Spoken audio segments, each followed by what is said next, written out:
Welcome to the Comic Sauce Podcast, where we talk comics and comics culture. I am Henry Liu, and today I am once again joined by Porfirio Rangel. Porfirio, how are you doing? I'm doing really good, Henry. Just trying to survive the heat down here in SoCal, but I'm glad to be here talking with you. Right on. I'm also joined by Christian Diadamo. Christian, how are you? How's it going, Henry? I'm also doing well and also surviving the heat. Good, good. All right. You can join us on social media at Comic Sauce Pod on Twitter and Instagram. Today is August 12th, 2021. And today we're going to talk about the Suicide Squad. Not to be mistaken with the 2016 Suicide Squad. This is the new one. This is the 2021 The Suicide Squad. So we're going to get into it. Spoiler alert, we will get into plot points, etc. So you have been warned. And I think we are in agreement that we have a lot to say about this movie. This was this is something else. This is a pretty bonkers movie. Yeah. We did see it together through a Zoom session last week. So that was fun. I got to experience it together, have a little chat about the movie afterwards. But yeah, so much to talk about here, right? hmm At this point, we do have a DC diehard in the house. So we thought it would be cool to let Christian lead the way. So, Christian, you can take it away. All right, thank you, Henry. So let's talk about the Suicide Squad. Yeah. I think of first. Let's Emphasize on just the. emphasize on the Suicide Squad Yes. or Suicide Squad 2, Electric Boogaloo. So I'd say let's start off with our general impressions. Henry, why Hey, don't you start? yeah. As long as you're talking about the title, I was just kind of curious about that. Like, is that a good title? Because there was just a Suicide Squad movie 5 years ago, right? So the only change in title is the right. Should they have called it something different, Suicide Squad 2 or Suicide Squad colon something? I don't know. It seems kind of weird that it's named almost exactly the same. What do you guys Um, think? I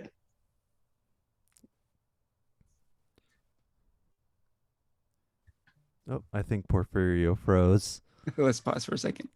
So go ahead. yeah. Go wait. I am. Oh yeah, you paused for a second, but you're good now. Go ahead, Yeah, Porfirio. you good? Why don't you go for it, Okay. Porfirio? I was just gonna say, like, I think it. I dig the word the in it. Like, it just makes it more funny. It's like, no, it's not Suicide Squad. It's the Suicide Squad. Like, it just a more like emphasis on it. Like, don't mess it up. This is the big project, you know? Yeah. Yeah, I kind of like that. The more I think about it, it's sort of a funny statement. It's telling the world, oh, that other one, that was just garbage. This is the one. This is the Suicide Yeah, Squad, right? Yeah, yeah, exactly. Yeah. yeah. There you go. Yeah, the movie kind of exists in this kind of middle ground between sequel and reboot, where it Yeah, acknowledges that the first one happened, it brings over some of the same characters, but it really tries to make it its own thing. This is a different story. This is a new Suicide Squad. You don't have to watch the old one to do it, and they kind of go over what the concept of the Suicide Squad is in like the first few minutes, like really quickly. Is like Amanda Waller just quickly says, "Okay, you know the drill. You do the mission, 10 years off your sentence." And that's kind of it. Go. yeah, And so, I think that's why they called it the because they didn't want it. They didn't want people to think, "Oh, you got to watch this movie which happens to be one of the worst superhero movies ever made, in order to get this movie. Just you guys probably all know who Harley Quinn is, and what's going on with her. So you can go into this movie almost completely blind. And so if you do want to watch Suicide Squad to get the fuller picture, there's some things brought over you might enjoy, or like little references, but I think the movie mostly works with that title of the. It is a little confusing saying it in sentence, and I think in conversation, you just have to emphasize it, the. Yeah. But, yeah. So what did you guys think of the Suicide Squad? Good question. Yeah, sorry I kind of hijacked the question, but That's all good. yeah, I did have some initial thoughts. I really like the pacing of the movie. You guys already alluded to it, but it really hits the ground running, where it doesn't waste any time with boring explanations. It just boom, you're right in the thick of it right away. They're doing the mission, and you know what's happening, and there's just there's really no slow part to start with, and I guess for the whole movie there's really no slow parts essentially. So yeah, I like the pacing of it. Another big thing for me was the movie is really funny. It's hilarious. We'll probably get into this. We'll probably get into this a little later, because inevitably there's going to be a Guardians of the Galaxy comparison to this movie because it's the same director. And I think they are totally different movies. It's almost like apples to oranges. But I will say this, if you enjoyed Guardians of the Galaxy because you thought it was hilarious, this movie is as funny, at least as funny as the Guardians of the Galaxy movie and the sequel. So yeah, it's comedically, it really, it's a hit. Yeah, going off what you just said, Henry, I think like that these two movies, like Suicide Squad was like, it's funny like The Simpsons, and then The Suicide Squad is just as funny because it takes it a little step further. Sorry, not Suicide Squad, not the OG, the Guardians of the Galaxy is what I meant. Yeah. Like it's more kid friendly, can't be funny, and then the Suicide Squad just takes it like a step further and gives it a lot more adult humor and dark humor stuff. Yeah. Yeah. I'd laughed a lot in this movie. I really enjoyed it. I had a lot of fun with it. I think one thing about the jokes that I really liked is that they kind of set a lot of big jokes up like 30 minutes to an hour before they actually pay off. And there's a lot of and so because of that, they have that, like, because it's so delayed, I found it that much funnier, and it feels like it almost feels like a natural plot development. Like the humor's based around the characters and the plot being humorous rather than just quick one-off gags or references, which is also good and has its place, but I think seeing the humor done this way kind of gave the movie its kind of unique feel. Yeah. And like overall, we were talking before, I ended up just watching it again a couple days later because I enjoyed watching it so much. I really like this movie. Nice. But I guess probably before we get too deep into the movie, so let's talk about the history behind this movie, how it got made, and James Gunn and everything that happened, because it is quite a long story, and it happened maybe, when did this happen? Like 2017, when he got fired from Marvel. It may be a little after. Yeah, it was a little after that. Guardians 2 came out that year, so it was a little ways after that, but not that long after Guardians 2 though. Like he was definitely prominent. Like he was right in that high of Guardians 1 and 2 this firing happened. I remember it was shocking. Like a lot of people were shocked about the firing. Yeah. So what happened?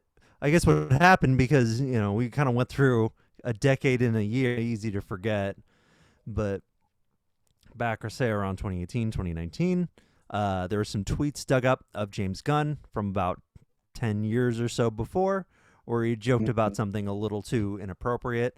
I think I don't really remember what it was at this point, but basically it causes big controversy, and he got fired from Disney, and they were gonna give Guardians 3 to somebody else. And so DC looks at this and thinks, "Hey, why don't you come make a movie for us? We'll just give you just the characters, just pick whoever you want and just go." Because of course, with the first Suicide Squad, you could really tell that the studio really wanted to emulate his style, because it came shortly after Guardians, and they really wanted that kind of movie, which, to the chagrin of David Ayer, who made a different movie, which they ended up recutting and reshooting to make Suicide Squad. And so they figure, hey, let's just let's just bring in James Gunn and make the movie we kind of wanted to make the first time. And of course, going back to Disney Marvel, a lot of the actors that worked on Guardians of the Galaxy petitioned and really fought to bring James Gunn back, and eventually James Gunn was brought back to Disney Marvel and is going to direct Guardians 3. And so I guess at the end of the day, it kind of gets to do both. But who knows what it's like politically over there, especially now that he's been fired. But it seems like here he really got to make a movie he wanted to make. They really highlighted the fact that this was a James Gunn film. And so it's all, we were talking earlier, it's pretty new to the movie world, as far as Disney Marvel and WB/DC go, where one director jumps ship. I think we said this is the first time that any director had done that. But of course, in the comic world, this is something we've seen plenty of times before. With Steve, as we were saying, Steve Ditko, Jack Kirby, and Jim Lee. So, what do you guys think about this whole situation that transpired to get this movie made, and the story kind of behind how it was made? Yeah, this is pretty fascinating. It's the unlikeliest of origin stories for this movie. I mean, it really is a case where if Gunn had not been fired by Disney, this movie probably doesn't get made, and when I say that, maybe another director would have made The Suicide Squad, but I'm saying this movie, the movie we saw, doesn't get made. The James Gunn Suicide Squad movie doesn't get made, right? It just doesn't happen, right? Because if he's still with Disney the whole time, he's like, head down, like, let's go, Guardians 3, right? Guardians 3 probably gets released a lot earlier than the current schedule, right? Maybe it would have come out by now.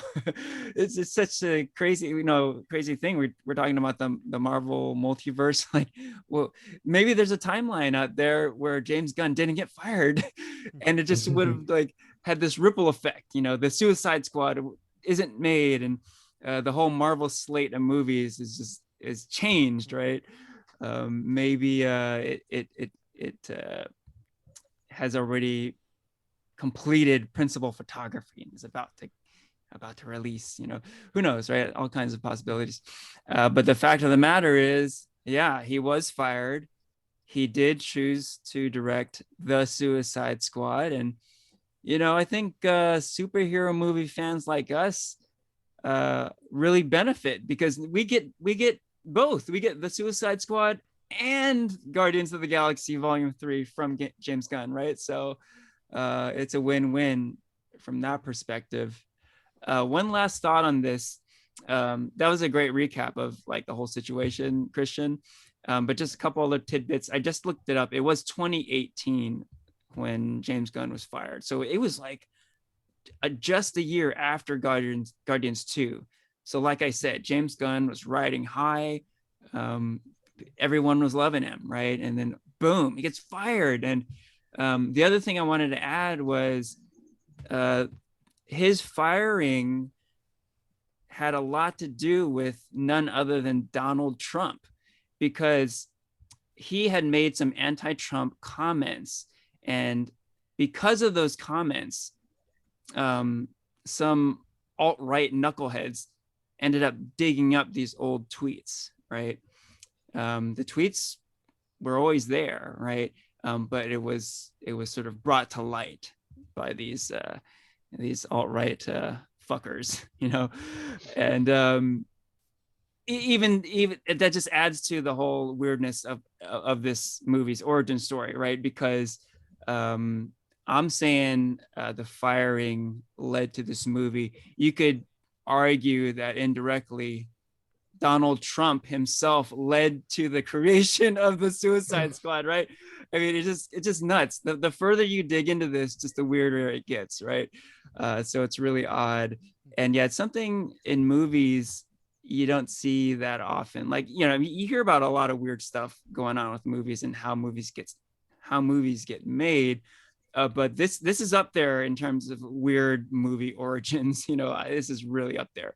Like we've been saying with comics, this isn't that strange where we have creators jumping ship, particularly the Marvel to DC jumping ship thing.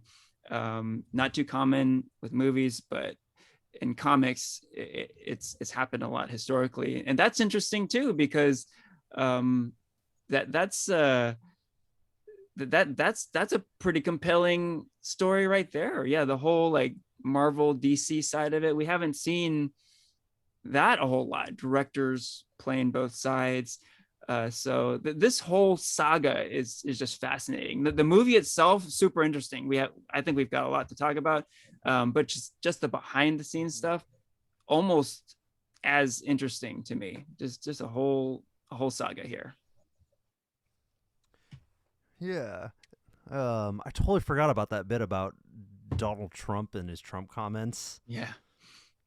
Like that, but I guess they tried to do like they wanted to cancel him. Mm-hmm. Yeah. That's exactly it. But I guess something on the history of James Gunn. I guess I don't know if he made these at the time, but he got his start like with the company called Troma, and they did a lot of. They're known for the Toxic Avenger, like very B movie, very sleazy kind of movies, over the top, and like I think that fills in like very quirky, very wacky, very like in your face. I almost want to call it like kind of South Park-esque type of humor. And so like I think that definitely is something that kind of it kind of shapes James Gunn, and you kind of see with his personality and the way his movies, how he likes to really go over the top, likes to bring a lot of real wacky and quirkiness. And I think maybe because of everything that happened, I think DC may have just told him to go just go full James Gunn, and we're just gonna like promote that as part of the movie itself, like bring in some of that old Troma cheese into the equation. Yeah, that's an interesting comment. I didn't know about the Troma background. That's pretty interesting, because a lot of people were shocked when they read those old tweets, because this is the guy who made hit Disney movies, right? He made the beloved Guardians of the Galaxy movies, right? And from that perspective, yeah, it was a little off-putting. But if you really knew about his background in Troma and just sort of like edgy comedy, the tweets are kind of more in line with that James Gunn, right? And very interestingly, the offensive tweets James Gunn is the James Gunn who kind of showed up for the Suicide Squad, right? Like that's the brand of humor in this movie. Arguably, like, maybe not that offensive. But I'll stick with that. Like that brand of humor showed up, I think. So yeah, I kind of came full circle. And I find James Gunn to be a pretty interesting filmmaker. I dig his stuff. Like I really like his sense of humor, and I think he's really talented. So I'm on board. There really is like a sense of style with his movies. Like, this Yeah. really does feel like, even though it's a big budget Hollywood superhero film, it feels like a B movie in a sense. Like you have, let's say like the Snyder Cut is your A movie, and this is your Grindhouse B movie, Yeah. so to speak, as far as like the last two DC movies to come out. Yeah, I think you kind of nailed it there.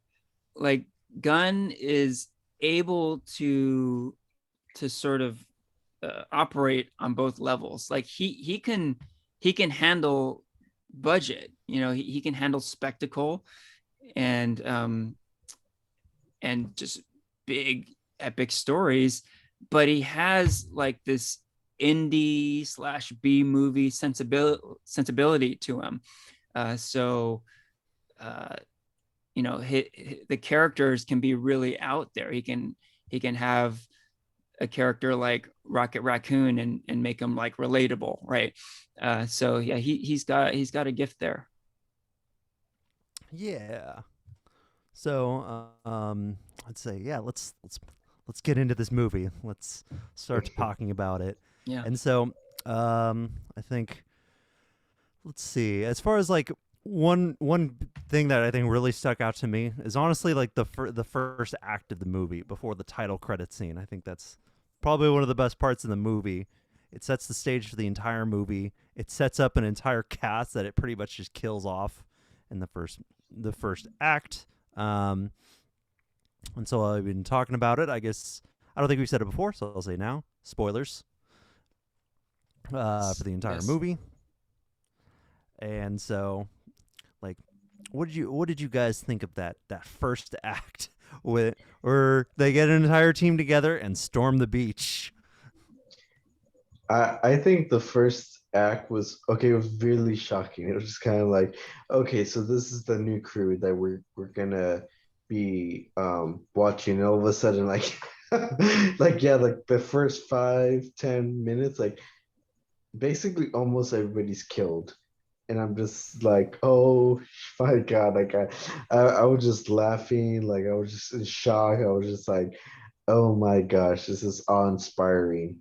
Um, but then after that, you kind of learn that there's a whole new other Suicide Squad that, it's run by Bloodsport and Peacemaker, and then kind of learning like their backstory. I kind of like how this movie just like was like, okay, let's not spend like an hour and a half learning each character's backstory. Let's just like I think like what Henry said earlier, like Amanda Walker, she walks in and she's just like, okay, you know the drill. Like you get time reduced if you join the squad, do what you're supposed to do. Don't veer off the mission or else you die. And it was straight up like cold cut, like ABCD, instead of like this whole long ass explanation like that we got in the first film. And I think it paid off really good. It was just really well done. Yeah, that beginning was something else. It was definitely pretty shocking. I knew that Gunn was going to kill off characters because like I had heard about it somewhere, but it was still shocking. So there were characters that were already developed that he killed off right away. Like in the plane ride over, we were kind of getting to know these characters, and boom, they're just dead, which is pretty amazing. And also like some pretty prominent actors, Jai Courtney played Captain Boomerang, reprising his Captain Boomerang role from the previous Suicide Squad. He dies early on. We got Michael Rooker as Savant, and Sean Gunn, James Gunn's own brother, as Weasel. Both of them are killed off. I mean, these guys are in the Guardians of the Galaxy movies. They're beloved characters, Yondu, and Sean Gunn is the onset Rocket, right? And they're dead right away. So I love what they did here. Like a lot of shock value, definitely, and pretty unexpected.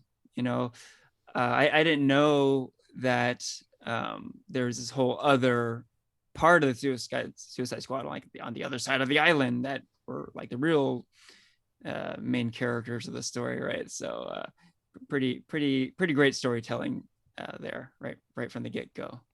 Mm-hmm. Like, there's a character that totally doesn't even make it like to the beach, and I think one scene I laughed pretty hard at was Weasel drowning. Yeah. And of course you have Amanda Waller looking completely stone-faced at what's going on. Yeah. And so when they check if this guy could swim. Another great actor they bring on and kill immediately is Nathan Fillion as TDK, That's the right. detachable kid. Yeah. In a very funny sequence where he detaches his arms just to slap the guards with assault rifles. Yep. And I think the comedian Pete Davidson as Blackguard dies pretty much right away as well. And I mean, it's a great scene that kind of sets how the tone of the movie is, how it makes you believe that like nobody is safe on this mission, and that James Gunn kind of aims to kill people in a very darkly humorous type of way, as well as like in a way they're all kind of like losers in a bit of a sense. They're all kind of these like really like Z-list tier characters outside of like a couple. Outside of pretty much Harley Quinn, who even still kind of fits in that underdog nature of the Suicide Squad, and of course then it brings in the real team with as you mentioned, Porfirio, Bloodsport, Peacemaker, and of course Ratcatcher, and let's see, am I missing anything? Ratcatcher 2. Yeah, Ratcatcher 2. The heart and soul of the movie, pretty much. Ratcatcher 2. Yeah. I guess we should mention Rick Flag as well. Oh, yeah. Rick Flag, like him and Harley are the only characters that pretty much survive. Of course, Harley getting gifted a javelin. Yes. By the dying javelin. And so, I guess going off of this, is there any, like, how did you feel about the squad, about the real team? Any like characters that stood out? Any characters that you really liked? I, for one, really liked. I really liked that they brought in King Shark. I think he was great in the Harley Quinn series, and so I think he's kind of the Groot here. The big dumb tanky guy who says like very few words. Mm-hmm. Of course Groot can only say I am Groot, but King Shark, you see, he's like he's pretty dumb, but he actually like tries to speak, and he's always trying to impress Bloodsport, and Bloodsport is having none of it. Yeah, the other squad, besides King Shark, I mean, I kind of like each member of the team, which is for me pretty unusual for me to like every member.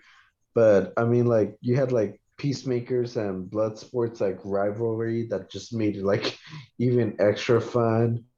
And then Polka Dot Man, like how he had like his whole like trauma with seeing everybody as his mom, as a potential kill. And then Ratcatcher 2, she definitely had like this like yeah millennial kind of attitude, which was funny in the beginning, but then later on, her friendship and um caredness and motherly love, I guess, for all the other characters was really cool. And then you have, of course, King Shark. Like he was just funny with like saying like little words. I think yeah, like this is like a team that I just really liked and found funny in every way. Yeah, definitely good performances from the cast. And we keep talking about James Gunn, but James Gunn, I thought, did a great job with this movie. We keep talking about his storytelling abilities and his comedic sensibilities. Um, his script for this movie was great. You know, we talked about the pacing. You know, the pacing is great. Um, but just jokes wise, like he tells so many great jokes in the script, right? It is just like flat out hilarious. And yeah, I guess, you know, with comedy, oftentimes it's a combination. It's probably a combination of the script and the performances here. But yeah, a lot of funny lines from numerous different characters, you know. Um, and I think we should probably call out Idris Elba as Bloodsport because he doesn't really have those like laugh out loud funny dialogue moments, but his reactions are hilarious. Like him reacting off of these crazy lines of dialogue from other characters is great. Like he's just so great with just this like oh my god type reactions to those lines. Yeah, he's great in this. Yeah. That's right. Polka Dot Man was the guy I forgot earlier, but Idris Elba, I think Bloodsport really makes like the core of the team. He's like I would call him like the main character of this movie.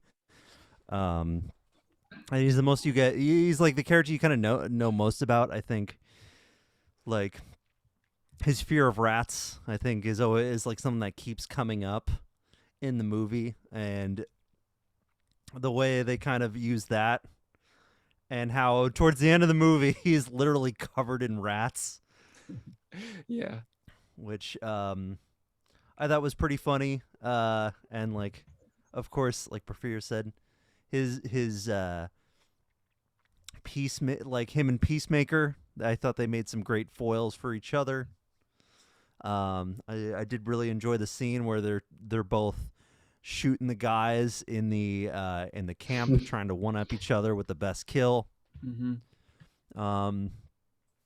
Which I really I loved that line. It was nobody likes a show off unless what you're showing off is dope as fuck. Fuck, he's right. And after all that, come to find that they basically killed the wrong people. And their reaction to that realization is pretty amazing. Yeah, like it was a great scene. And like also like another character I thought like wasn't really all that funny, but I thought was like really really well done was Amanda Waller. I think her stoicism and like kind of very evil demeanor like kind of bounces off the kind of wackiness of the plot now. And so like she's in it like she I think she works as a really great villain for the story. Um and like probably the most developed I guess villain in a way, even though she's kind of the one, she's the one who sends them on the mission. Hmm. She's such an evil despicable character always playing 4D chess Right. that I thought it worked really well in this movie. Mm-hmm. Yeah. But like I guess we talked about what we liked, the characters we did like. So is there anything that popped out to you guys of something you didn't like? Anything or any character in particular?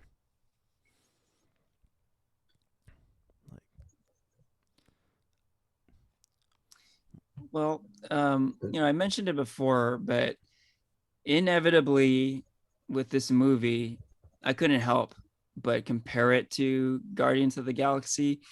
and it's kind of an unfair comparison because they are totally different movies.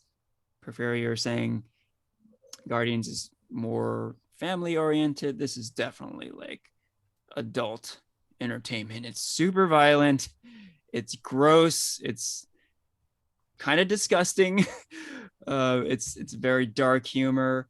Um, so it's probably not the best idea to compare those two movies. Um, but like I said, it's kind of inevitable that you do it because it's a James Gunn superhero movie, so you got to do it, right? Um, what worked really great with Guardians is that even though it's very funny and the characters are kind of a mess, they kind of can't get their lives together. Ultimately, the movie has a lot of heart, right? Despite being a real scoundrel, Star-Lord ultimately, has a heart, and you kind of feel for him, and the whole squad. You just you have emotional feelings for these characters, right?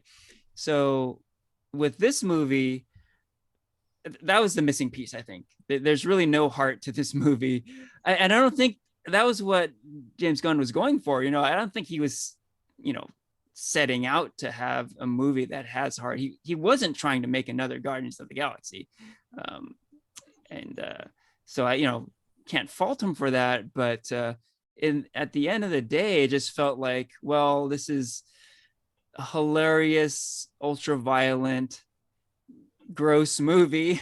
A lot of fun, yeah, but not a whole lot of heart. So maybe what I'm getting at is that it doesn't have a lot of the appeal of other movies where you really care about the character and they're like beloved to you, and you have like an emotional connection. Like there's none of that happening here, right? So again, I don't think it's the movie that Gunn was setting out to make, but I think it's worth noting that you shouldn't go into this movie thinking, oh, I'm the way I fell in love with Drax and Star-Lord and Groot and that whole crew, like if you're hoping for that, yeah, you're going to be disappointed, right?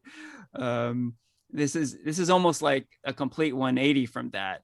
Like Gunn is saying, like, you don't fall in love with these characters because first of all, I'm going to kill off most of them in the very beginning, and then you're also going to find out a lot of these characters are total scumbags too. Yeah, there's that's I guess that's the missing piece of it for me is just that emotional connection. There is no heart with this movie. I guess for me, the one thing I didn't like or that I wish it had more was a lot more action scenes. Like it was just kind of constant like joke after joke, and like nothing wrong with that, but even there are just times I was just like, okay, like can we have some kind of action? Because that's where some spots where I like the whole like Bloodsport and Peacemaker rivalry in the beginning. I thought that was fun. I thought that was cool. And even like when Harley Quinn is escaping from the chains, a cool, fun scene. Um, but I just kind of wish there was a little bit more action. Like, I kind of wish I saw more of Peacemaker going up against villains, or Polka Dot Man like using his powers, or even like King Shark like totally taking out an army or something like that. Um, and then like the few action scenes that they did have, it wasn't meant to be taken seriously. Like, as much as I did like Harley Quinn's like escape scene, like come on, like there were guys with guns who like she totally killed with a spear, and I was just like, in what world does this make sense? Yeah. Or even the fight against the big baddie, like King Shark, like all he does is like bite onto the starfish's arm. What's his name again? Staryu? Starro. Star, yes. Yeah. That's a Yeah, it looked a little more Pokemon, like eh? Star Me though. But yeah, like that whole action scene, I was just like, what's going on? This is so stupid. But yeah, I just kind of wish there was more action scenes. Yeah, I do think that the action took a back seat to the comedy. I think everything took a back seat to the comedy, right? I think Gunn was literally like, I'm gonna make a comedy, and everything else is like takes a back seat. Like if I can get laughs, like I will sacrifice action scenes, I will sacrifice character development, let the stuff I was talking about, the emotional center, the heart of the movie, Mhm. I'll sacrifice that. If I can get those laughs, I'm good. And like he just set out to make a comedy, a dark comedy, but certainly a comedy. And I think it works as a comedy. But like I've been saying, I think he kind of sacrifices most of everything else. And not to say that there wasn't good action. Like I agree with you, Porfirio. There could have been more, I think, but Mhm. some of the action I thought was cool. Like the Harley Quinn escape scene was great. There was that battle between uh, Peacemaker and Rick Flag. I think that was kind of cool. Um, but yeah, maybe it could have used a little more. But if it was, to uh, to the if we lost some of the comedic moments in the movie, maybe not. Maybe we just leave it as is because it is a hilarious movie. Mhm. Yeah, and I think I guess like I think my problem is like well like I guess it kind of ties into some of the action scenes.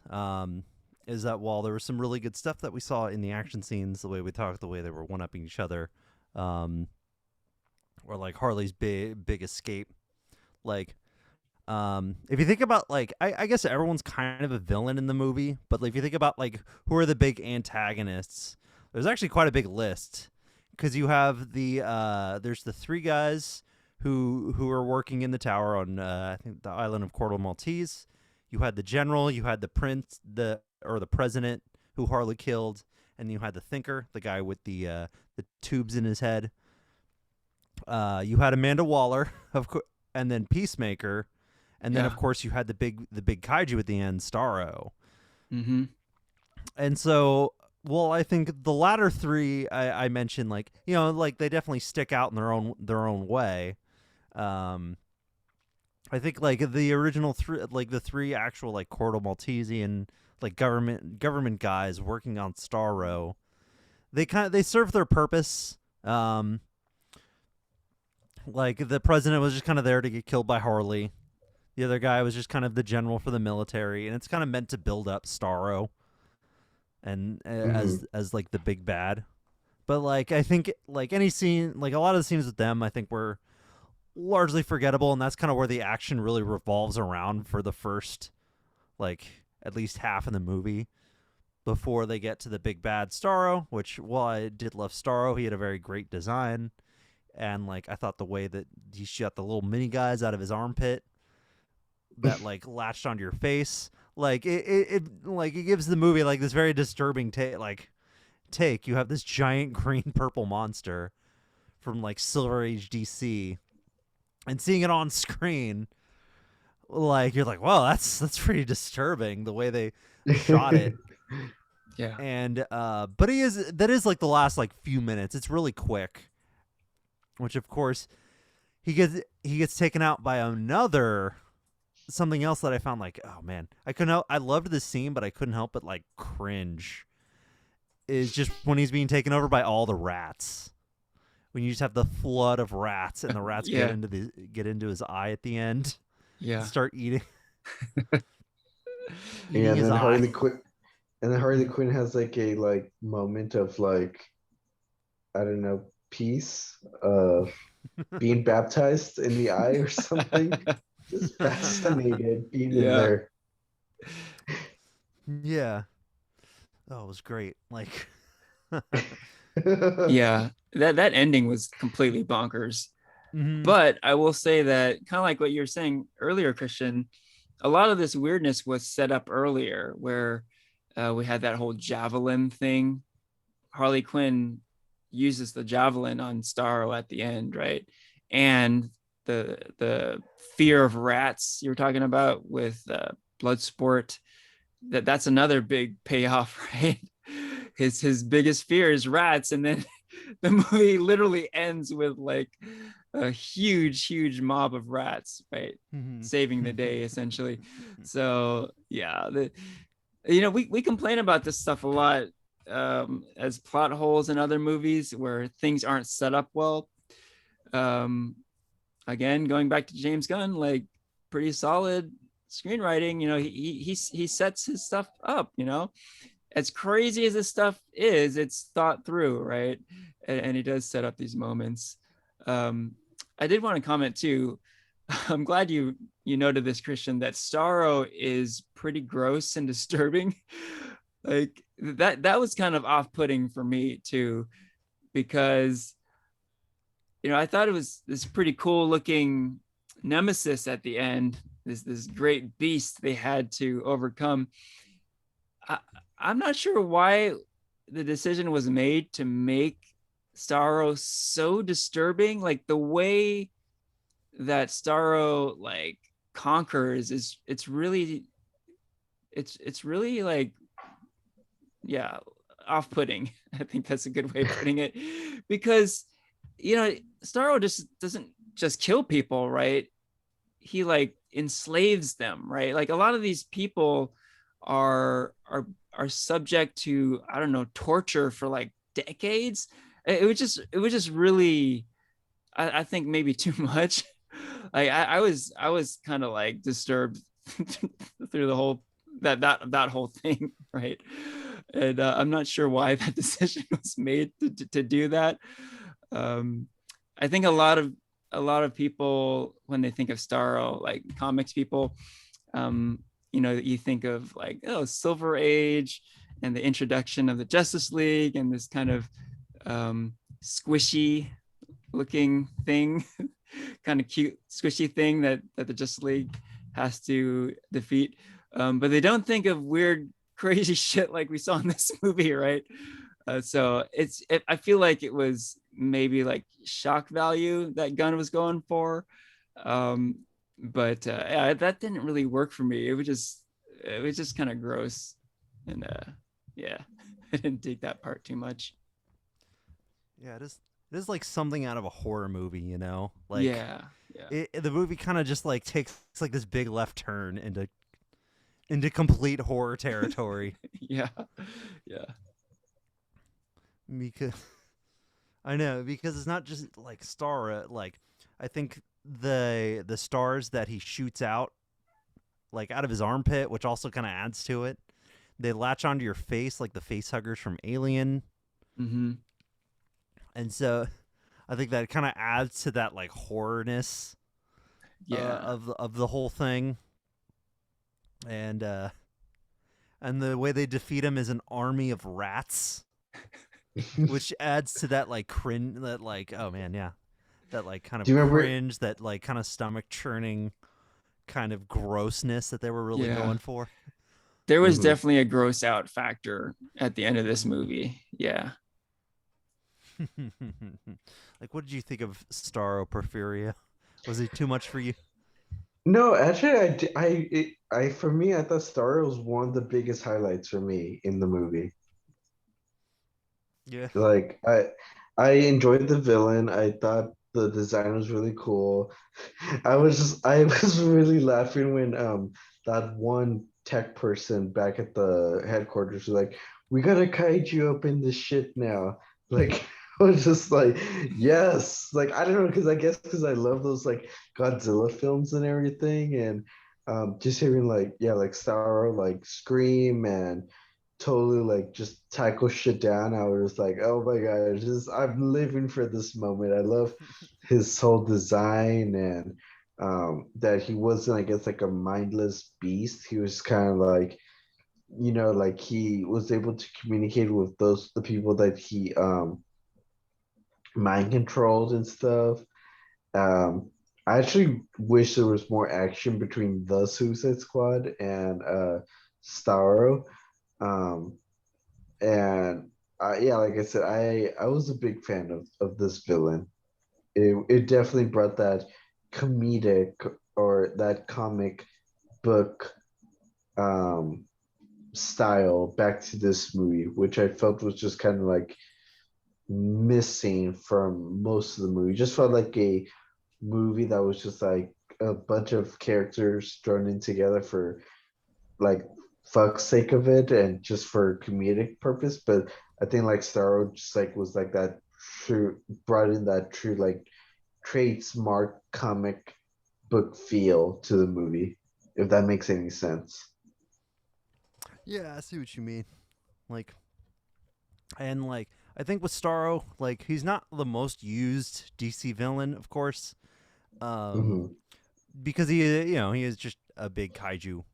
He has his place in DC history, but like in the comic, like I think this movie kind of captures more of a horror to him than I think you would normally see in a comic.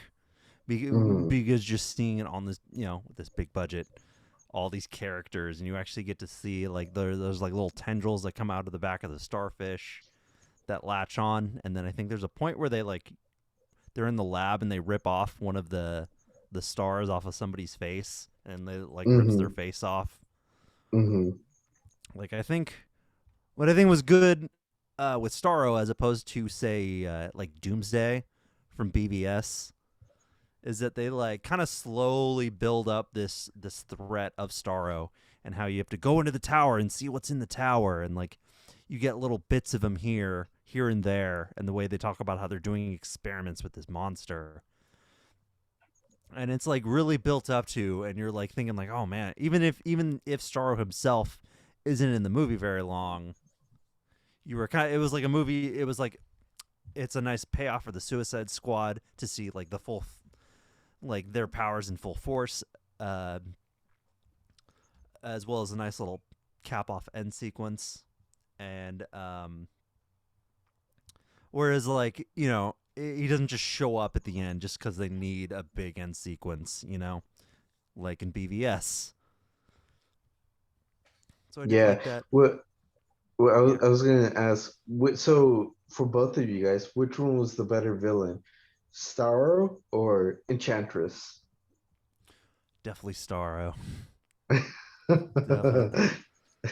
Oh yeah, I'd go with Starro also. Mm, Even though I'm saying Starro is gross and disgusting and mm-hmm. disturbing, uh, like you're saying, Christian, they actually set up this big finale, right? Um, there was, there was actual thought and effort with the storytelling, unlike the previous Suicide Squad movie, which was a big mess. Mm-hmm. Yeah, like I don't know. Would you guys even want to compare the two movies? I think we all kind of know how we're feeling on one versus two. Do you guys even remember what happened Well, in Suicide there's Squad? the other inevitable comparison, right? Not only the Guardians comparison, but the two Suicide Squad movies, right?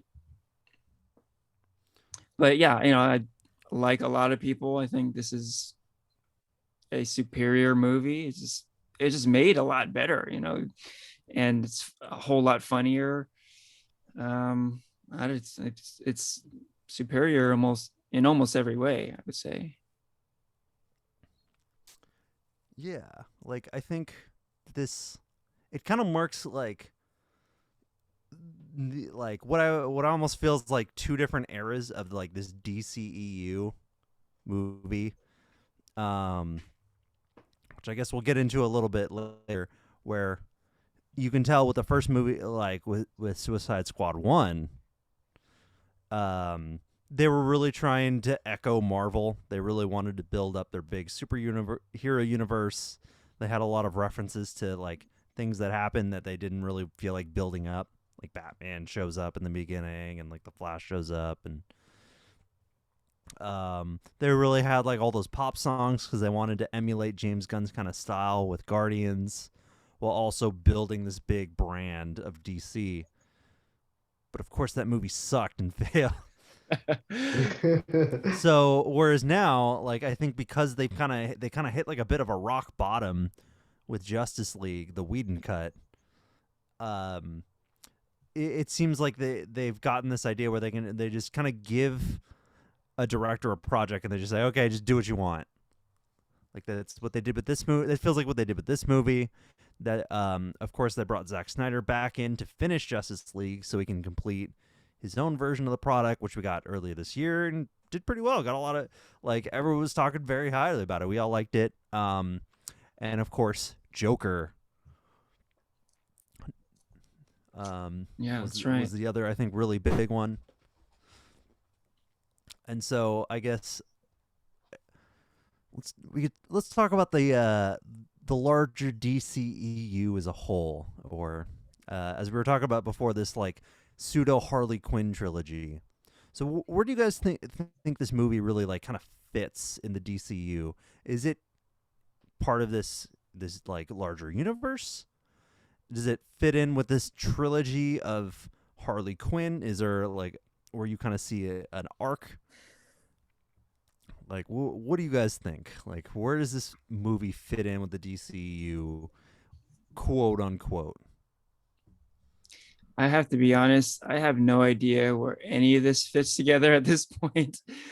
It seems like Warner Brothers has pretty much abandoned the whole shared universe thing. And yet it all seems to be connected a little bit. It seems like that the Suicide Squad is loosely connected to Birds of Prey and is loosely connected to the previous Suicide Squad movie. Um, you know, bottom line is Harley Quinn is in all three of these movies and is played by the same actress. Um, and there is like some subtle reference to the previous two Harley Quinn movies. So are they connected? I would say yes, but I would also say that they are very loosely connected. Um, so I don't know. I mean, I'm kind of approaching this like um, just treat each movie as standalone because any connection that there is now with the DC movies, it is very loose and it's not like the MCU where there is a very explicit connection. So yeah, that's my approach. I'm gonna approach them as um, standalone, and then anytime there is a connection, it's like any superhero type movie. It's like fan service, right? It's like just little references, Easter eggs. Treat them like that, right? I think it's kind of a failing proposition to attempt a connection with these DC movies. There's just not enough to connect there. So I would say, yeah, treat them as standalone. That's my stance. Yeah, I agree with Henry. I think it's connected, but very like loosely connected. Like there are some like subtle hits here and there that there is some connection to the OG movie and a little bit to like the other DC films, like or not even connections, but like references that like that the or acknowledgement that the risks of these DC characters exist. Like Amanda Waller reminds Bloodsport like why he's in jail because he shot a kryptonite bullet to Superman. So it's Yeah. all very loosely connected, but I get like even though like we have like this timeline of the DC universe, I wouldn't be surprised if this timeline can also exist like post they make the Flashpoint Paradox movie. Like I could still see it existing in that whole timeline. Um, so yeah, it could exist whether in this universe, in a whole nother universe created, or even yeah, it's standalone universe. Yeah. I definitely agree with you guys that it's very like loosely connected together. Like just kind of just based on the fact that you just see some of the same actors reprise their roles. Um, I think originally Bloodsport was supposed to be Deadshot, and I think you can kind of see a lot of similarities between the two characters. Hmm. I think Will Smith Yeah. said no, you can't recast Deadshot, so they just made a different character. Um, and so, which yeah, I think that's fine. I think it's all the better. But I think with the kind of way that DC kind of floundered, really trying to establish their own brand, I think they thought of like I kind of like the fact that they just kind of pretty much said fuck it, just do whatever you want.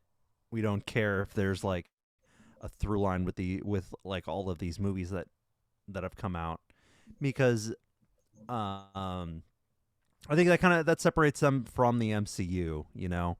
Like as much as I think the idea of like, oh, it would be cool if there was like, we had like the specific phases with DC. You have Batman, Wonder Woman, Superman, Flash, and then you have Justice League. Same way they kind of did Avengers. But they rushed that too hard, of course. And so I think this kind of sets them apart where there's like, hey, it's just kind of a sandbox, but we don't really care. Just make what you want to make and then use whatever characters you want to use and then just kind of play with the lore with the way you want. I think it sets them apart. It makes their movies more unique and it kind of makes them all kind of stand out. I think DC's also really taken to the R rating, and I think that's also going to be what sets them apart from Marvel and the MCU specifically. Hmm. Um, Yeah. and like I think being a DC fan, a lot of how I read DC, and I think what makes them a lot of money are just the individual trades rather than issue to issue comics. Like issue to issue comics definitely makes them money, but they're really good about reprinting trades. They're really good about these kind of just one-off big name stories that may or may not take place in the real continuity. Uh, Namely, Batman Year One is the biggest one. Same with like Dark Knight Returns, Killing Joke, to name a few more Batman comics that they've kind of they've kind of enveloped some elements of it into the canon, but they're largely their own stories in their own separate universes. And of course, that's also the same for many other DC characters, where they just give a comic writer a character and they just kind of say, "Go make a little story, make a story with that."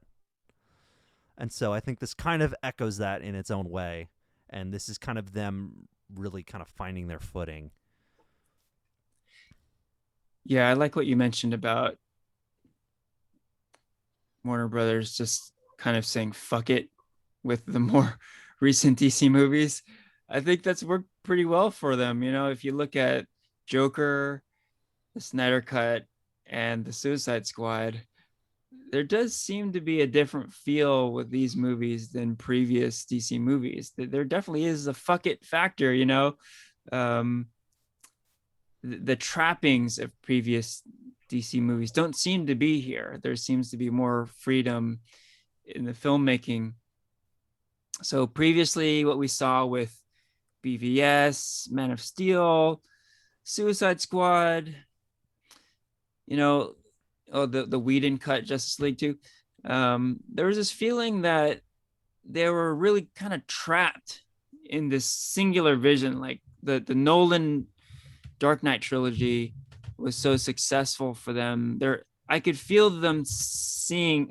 I can feel them saying, "Okay, we need to recreate that, make this a dark, serious world," right? So they really went for it, making those movies really serious and dark.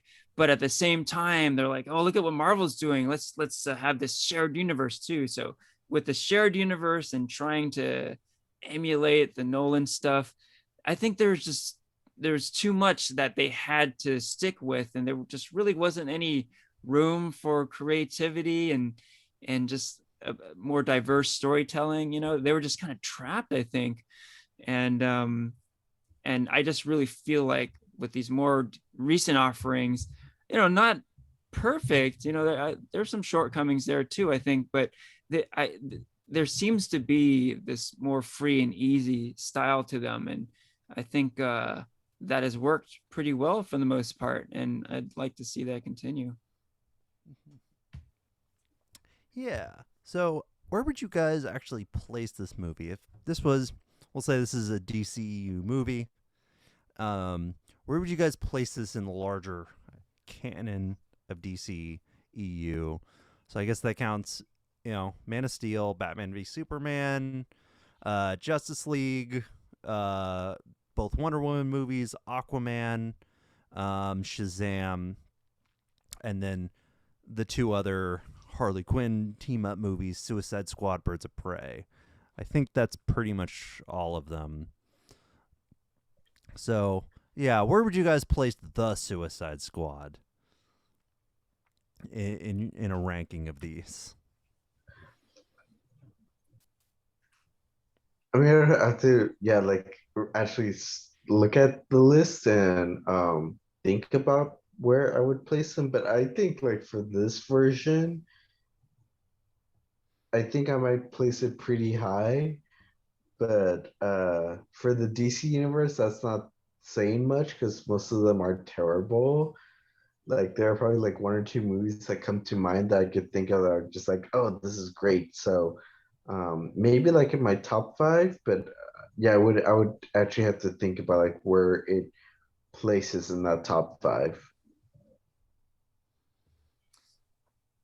Yeah, I might be around that range as well. I have historically been a harsh critic on the DCEU, a hater, if you will. Um, I did enjoy the Suicide Squad, definitely. And I have enjoyed, a number of DC movies in recent times, like I've been saying. Um, I'll go back to what I said earlier. I don't know what is the DCEU and what isn't. Is it connected? Is it not? Like, if we're talking all DC movies, I can go way back, and there are a number of classic DC movies that I really love. Superman the movie and the original Tim Burton Batman are beloved to me. More recent stuff. I think the Wonder Woman movie is great. I think the Joker movie is great. So, yeah, those might be my four favorite all-time DC movies. Yeah, Superman the movie, the first Batman, Joker, Wonder Woman. Oh, I didn't even mention the Nolan stuff. Yeah, Dark Knight Rises is a favorite of mine as well. So I would say the Suicide Squad doesn't touch any of those movies I just listed. But like I said, I did enjoy it. It's more of a mild recommendation. So maybe along the lines of the Snyder Cut or Birds of Prey. So kind of that territory. So around there, and I would say better than a lot of the stuff I mentioned earlier, like BVS, Man of Steel, Suicide Squad, and Whedon's Justice League, which are certainly lower tier. I would add Shazam and Aquaman to that kind of lower tier as well. So I really like this movie. So I think as far as the DCEU specific canon, as I'd call it, I would actually probably put this at the top. For me personally, I did really like Snyder Cut. So maybe the Snyder Cut's really, really good, or really like the top movie. But I don't know. I think this was like, it was like very like, the Suicide Squad was much more tightly written, I think, and like it made it work the first time, and like it kind of like it took like kind of DC's like a lot of some of their Z-list like worst characters and really like put them in the forefront, and I thought it did a really good job of that. And so I personally I think the dark humor, the over the top graphic violence in some of what we've seen just really made me chuckle. So I think personally over the top, I think I wouldn't say it's like my favorite overall DC movie. I still do love The Dark Knight, and there's probably a couple others that I think make it over the Suicide Squad. But yeah, I would definitely say so far this is definitely my favorite DCEU movie. Nice. Yeah, I had a Uh, feeling when we were watching this together that Christian was enjoying the movie. I was like, it seems like his kind of movie. really is my cup of tea. It really is, yeah. Right on. Like I was very into this movie like the whole time watching it. So, all right. Let's see. Do you guys have anything else you want to talk about before we get into final ratings? I did want to mention some of the great jokes in the movie. And I don't normally do this, but I did this for this movie where I stopped it and went back and wrote down some of the dialogue because it was so funny. And I'm not going to do it justice, obviously, but I have to call out some of the lines. So there's a line from Peacemaker. There's this great preparation scene where Amanda Waller has this like presentation of like what their mission is going to be. And she talks about Starro and everything, mentions starfish, right? And Peacemaker says, starfish is a slang for a butthole. Think there's a connection? It is just great. And then and it goes on. Yeah, Amanda Waller says no. And he says, okay, no connection. He actually writes it down in his notebook. No like, connection. No connection. Yeah. So great. Oh yeah, before I get off that, like I mean, I'm kind of gushing over James Gunn, but I'm going to continue here. James Gunn writes stupid people so well. I don't think there's a better writer of stupid characters than James Gunn. I mean, if we go to we talked about King Shark, brilliant. With Guardians, there's Drax, you know, like just like stupid dialogue is his forte. Another great Peacemaker line is later in the movie. They're talking about his mask, right? Someone refers to it as a toilet seat, right? And he said, "It's not a toilet seat. It's a beacon of freedom." So good. Oh man, I was just like laughing out loud throughout the movie. Let me just call it one more. We talked about Polka Dot Man.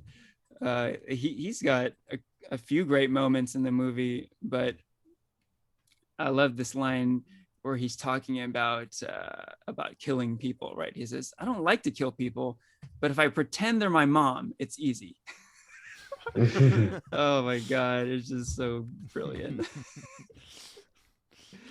I mean, that line is just like, that is James Gunn's brand of humor right there. It's fucked up, but it's hilarious, right? So that sums it up. Then I did love how they kind of took it like a step further, and you actually see what he sees. Yeah, how he sees his mom everywhere. Yeah, throughout the movie, right? And if you just saw that without that one line, it'd be kind of funny and weird. But because you know the backstory of the character, you know he has mom issues, it becomes that much funnier, right? So again, the setup is important. Like, that's comedy is all setup, right? If you have to set up your jokes, and that is done throughout the movie quite well. I guess one last question I would have to ask is, should they make a sequel? And would you would you be interested a sequel? Ooh, yeah. Like, I wonder would it be called? Would it be called The Suicide Squad, the Suicide Squad film? Like, the Suicide Squad Part Two. Like I don't know, I think The that but real Suicide yeah, Squad. the Suicider Squad, Suicideer. but yeah, would you guys, should they make a sequel, or do you think they will make a sequel? Hmm. Hmm. Yeah. Well, they're kind of setting up for it, right? Because at the end of the movie, we find out Peacemaker and Weasel are still alive, right? So they're kind of leaving the door open. Well, for that, I don't know what they're gonna do for Weasel, but for Peacemaker, he's getting his own HBO Max spin-off TV show. Oh, that's right. That's right. Oh, Uh-huh. yeah. So the reveal that Peacemaker is still alive is clearly a tease for that show. Yeah. But then, yeah, we do find out Weasel's still alive, so that kind of leaves the door open to a possible sequel to this movie, right? More Based a off, Weasel spinoff. I was gonna say, yeah, based off because Weasel turned out not to drown in the first 5 minutes. Yeah. I thought that was a fun. I thought that was a pretty funny gag. I laughed pretty hard when he started like walking. He had this like awkward walk away. Um, eh, it's like I don't know. It's like I can't help but wonder. It's like, is this movie lightning in a bottle? Like, is this only work because it's made with James Gunn this one time with these characters? Like he kind of took like like some of the worst, but DC of course has like a plethora of like weird Silver Age characters that they don't really would talk about anymore, like characters like Matter Eater Lad, uh, Condiment King, Crazy Quilt, like that they're kind of starting to really like fold back into their movies and their like lore, funnily enough. And so like I feel like it could and like I think I liked this movie so much I would I'd definitely watch the sequel. I think it would probably have to be made by James Gunn again. Mhm. I think another director could do it, but I think like a lot of what makes this movie work, as we were talking about, is just like his style, his writing, his humor. Um, and he would probably have to use like a lot of new kind of also zany characters. And so I think anything's possible, but I don't know. Like, would you guys see a Suicide Squad movie without Harley? Like, because she is kind of the face. She's not like the main character of these movies, but she is kind of the face. She's kind of the big seller of the movie. But she's also the one character that you know is not going to die. Yeah. Yeah, that's a tough question. Should there be a sequel? Yeah, I'm kind of leaning towards no, just because we keep mentioning shock value. And, if they made a sequel, then right away we're going to be like, okay, what are they going to try to shock us with? Right.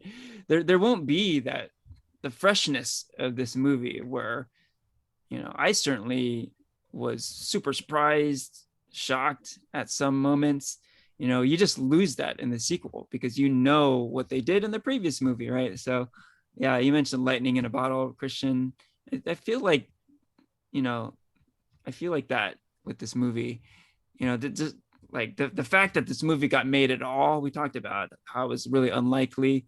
Um, you know, it seems like the stars were aligned on this one, and they should probably just leave it alone at this point. Mm-hmm. um yeah, yeah, I think it just feels like it's better served as just standalone. Yeah, I think that would be best. Probably Mhm. overall. I think, yeah, like I kind of agree with both of you. I think this movie should stand, like they should kind of keep a rest from Suicide Squad for a while. Um, but if they were to do it again, I think the only way for it to work is for them to, yeah, bring James Gunn back onto this and not make it something so serious. Um, And then whether or not it would work with or without Harley, I just don't see how it doesn't work without Harley. Just because she, in both films, she was like the face and the highlight of the team, and just that character who got shit done and also brought in the comedy. So without her in it, like whether or not like the actress didn't want to renew her contract or they killed off Harley off screen, I just don't see it having the same success without her. Mm-hmm. Yeah, if they made a Suicide Squad movie without Harley Quinn, I mean, I know a lot of people wouldn't want to go see the movie. I think Porfirio is probably in that camp, right? Yes. Right. Like, yeah. That said, that said, and the fact that I don't think there should be a sequel. If they made a sequel, I don't think it has to have Harley Quinn in it because look, look at what happened in the beginning of this movie. Like tons of characters were killed, and they had all these new Suicide Squad members, come to the forefront. It was a whole different team from the previous movie, and that's kind of the point of the Suicide Squad, right? It's not like this one set of beloved superheroes, right? It's this kind of rotating group of misfits. So I think it's in the spirit of the Suicide Squad to have a completely different group of people. And yeah, I don't think it would have to have Harley in it. It doesn't have to have any of these characters in it, right? It could be a whole new squad of misfits. So yeah, that's my take on that. Mm-hmm. Yeah, like it. I think the idea itself is something that you could do as many times as you want because the idea is so simple. It's just like the government just needs a band of expendable criminals that they can just send on a mission. Like the setup is just like the next mission, and they could just bring in any kind of like random superpowered threat that they want. Yep. And so, like, the idea is there for the sequel or for as long as they make it. It's almost like I think what I'd rather see is just like some of the other characters like kind of branch off and appear in maybe other projects. Like we were talking about, Mhm. we were talking about Peacemaker getting a show. Like Harley's too popular, so there might be another Harley Quinn project in the works down the line. Um, I think Amanda Waller is a character I would like to see a lot more of as well. I think she's a great villain and kind of fills that Lex Luthor type vibe. Mhm. Um, and so like, and even Bloodsport, like I really liked Bloodsport, and I think like I could see him in a movie. I thought the way he had his guns come off of his actual uniform was cool. And I think that might be a good way to like expand the world of the Suicide Squad, quote unquote. I'm not sure where or if they'd be in different teams or their own projects or movies, but just use them in some fashion. Mhm. Yeah, I agree there. I don't think there should be a sequel to this movie, but spin-offs definitely. That Peacemaker show we've been talking about, that sounds interesting. And just having these characters show up somewhere somehow, I wouldn't be opposed to that. Yeah.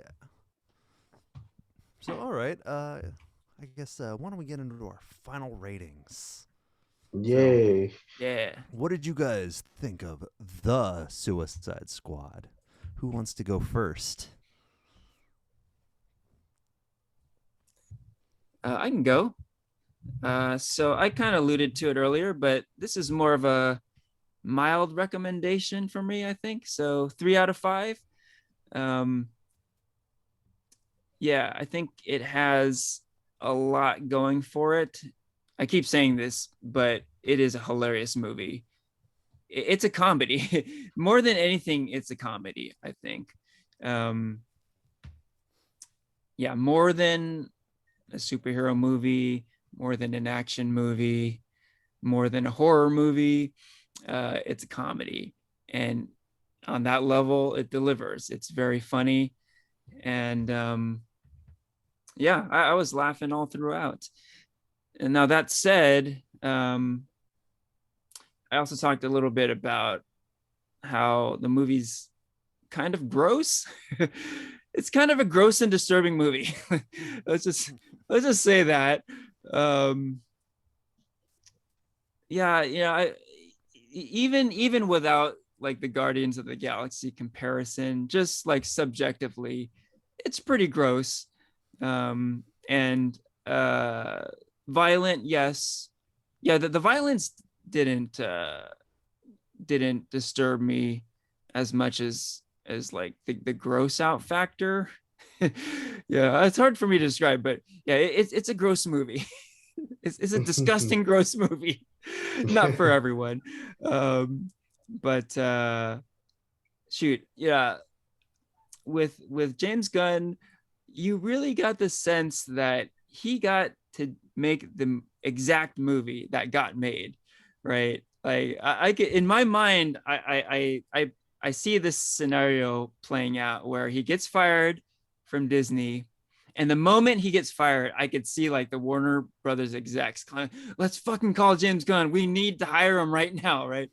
So they're pitching him like, you name it, you can do anything for us. Like you can do anything, and you could do it any way you want to make it. And he's like, yeah, have you guys thought about like trying Suicide Squad again? It's like, hey, if you want to do that, go for it. And he's just like, can I do this? Can I do that? And they're just like, anything you want, James, anything you want to do. And I can just see him like, hey, this is fucking great, man. And he just starts writing this script that has all this wild shit in it, right? And then everything he wrote like ends up on screen, right? And he just got to make the movie he wanted to make. So like I'm saying, some of it worked well, particularly the comedy. Some of it didn't work so well. It's kind of too gross for me. But you do get the sense that what you see is his exact vision, right? He really got to make the movie he wanted to make.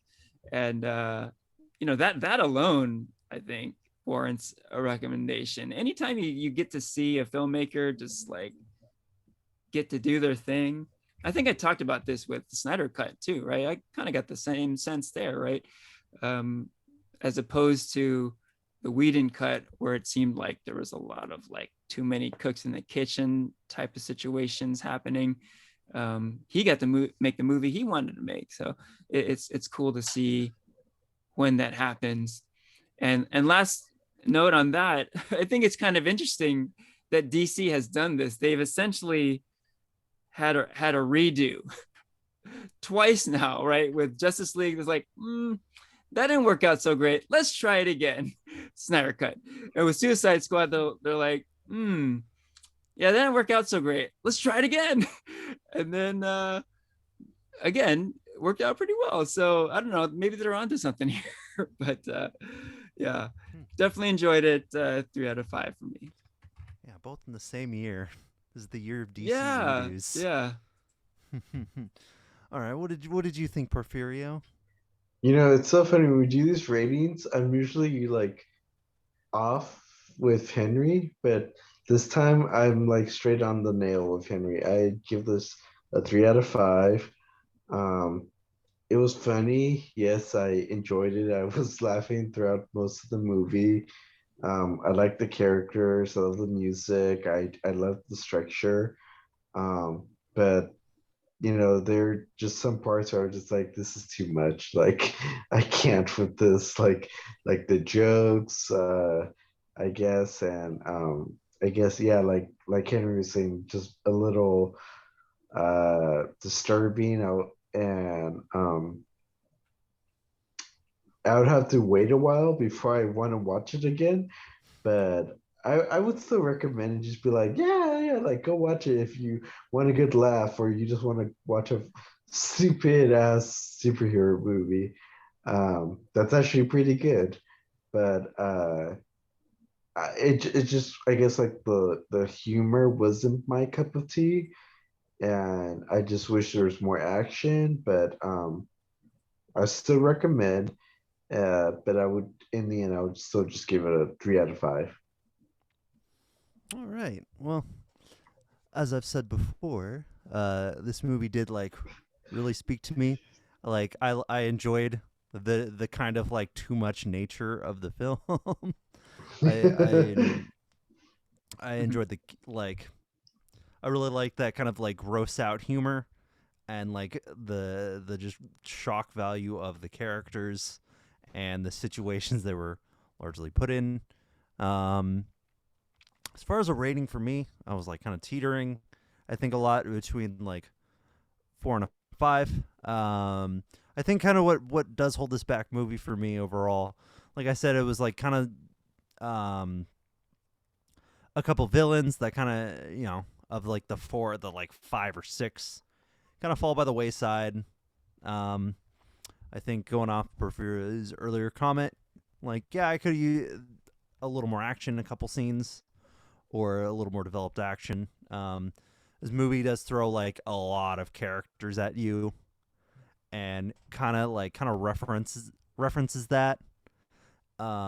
Say with like Milton, who just kind of Oh, dies poor and the characters Milton. kind of forget that he was even there. Um, and so this movie is kind of a lot, but I definitely, like I said, I already watched this movie a second time, and I'll probably just watch it. I'll have in that ongoing superhero movie rotation that we all like to have. I think this movie fits pretty well in that late night mood type of movie. So, but I wouldn't say it's like my favorite superhero movie. I don't think it speaks to me as some of like I think DC's like real highlights, like The Dark Knight and like some of the other movies we brought up earlier as some of their best of the best movies. So I think I'll give it a 4. But it's a very strong 4 into a light 5, and like a very hearty recommendation. I think that this movie, it feels very, even though it doesn't always land for a lot of people. It's not everyone's cup of tea. This movie does feel like pretty unique in the way it's presented and the way it uses its like even more like Z-list characters than I think we've seen before. So yeah, hearty recommendation. Go watch this movie. Right on. One other unique appeal aspect I thought of with this movie is the fact that James Gunn has made a good Marvel movie and a good DC movie, and that's very rare, right? It kind of, brings to mind how J.J. Abrams had success with Star Trek and Star Wars, kind of succeeding on both sides of the fence, if you will. So, if for no other reason, go check it out on that level.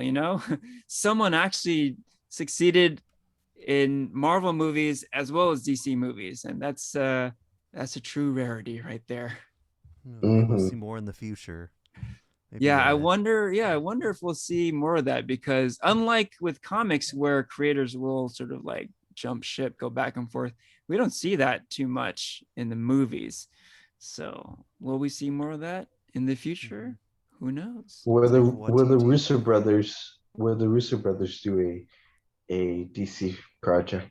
I think they do a pretty good Justice League or.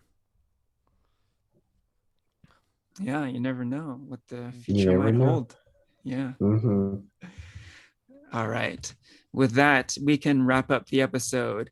This is Farewell from Henry, Porfirio, and Christian.